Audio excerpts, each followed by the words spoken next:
So what's the best way to become a filmmaker, content creator, editor, filmer, storyteller, marketer, even somebody in business? Well, for me, the best thing that you can do is just to be really bad.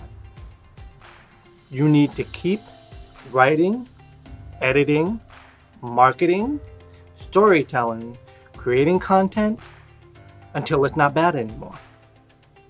So when I first started, I wasn't held up by the fear of whether it was good enough. Because I knew if I did this consistently for 5 years, for 10 years, eventually it would be.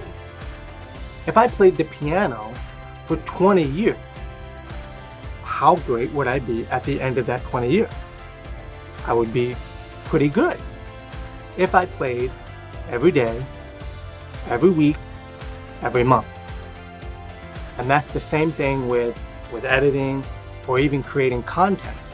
When you first start off, when you play those first set of keys, or when you strum that guitar for the first time, it's terrible. But you keep doing it because you want to create wonderful music.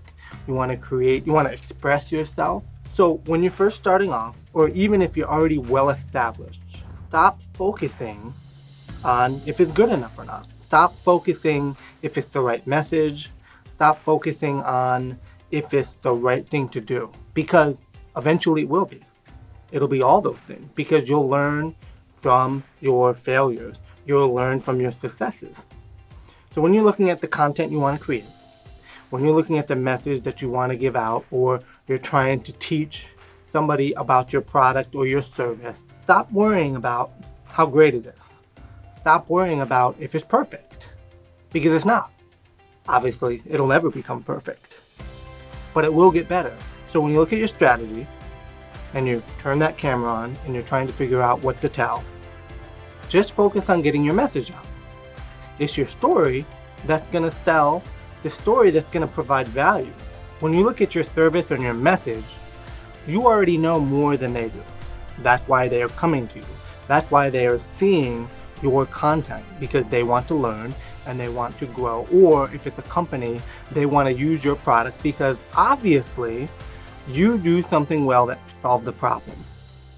So teach it. Tell them. If you had the ability to see 100 people on a given day, which would be completely unrealistic for any salesperson, how much of an impact would you make?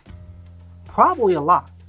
But with content, you have that ability to do so. Now, you may think, well, I'm going to create stuff and nobody's ever going to see it. But they can see it. Because once you make the video and you teach them and you say, okay, this is my product, this is my service, this is what our company does, then what you could do is just simply send them a link. Just say, hey, listen, I created this. I think that you might find value from it. Let me know what you think. Or you have it and you're just continuing to get better.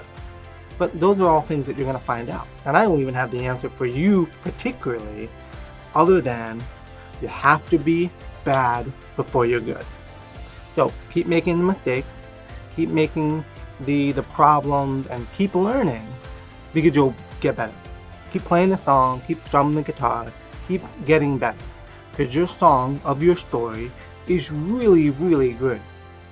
And it should be out there. So when you're thinking about making content today, think about, what can I teach? What can I tell? What can I share with my audience today? And then do it. Because guess what? 2 years from now, it's going to be completely different. Because if you're learning every single day, eventually you're going to continue to learn more and you're going to have more to teach. So focus on that. Be as bad as you possibly can. Learn from it. And don't let your perception of what it's going to look like keep you from putting out content, because it really doesn't matter. It really doesn't matter the presentation. It will eventually, because as you get better, you'll put more money back into it, and you'll continue to get better, and you'll continue to progress in terms of the story and to fine tuning the story that you want to tell. But it's really a matter of just doing it. And you hear this all the time. You hear people say this all the time, but it really is true. It really worked for me, because I just wanted to edit. When I first started off as an editor, so I just wanted to edit anything I possibly could, and then I would send it out. But don't be afraid to take the feedback, which is a completely separate video. But I would just send it out. I would just keep doing it, keep doing it, keep doing it until finally somebody said, hey, you know what? You do a pretty good job. And then I was able to increase off of that. So get yourself to that point. So be bad before you're good. Keep working, keep trying, keep moving forward. You will get there. You just have to keep trying.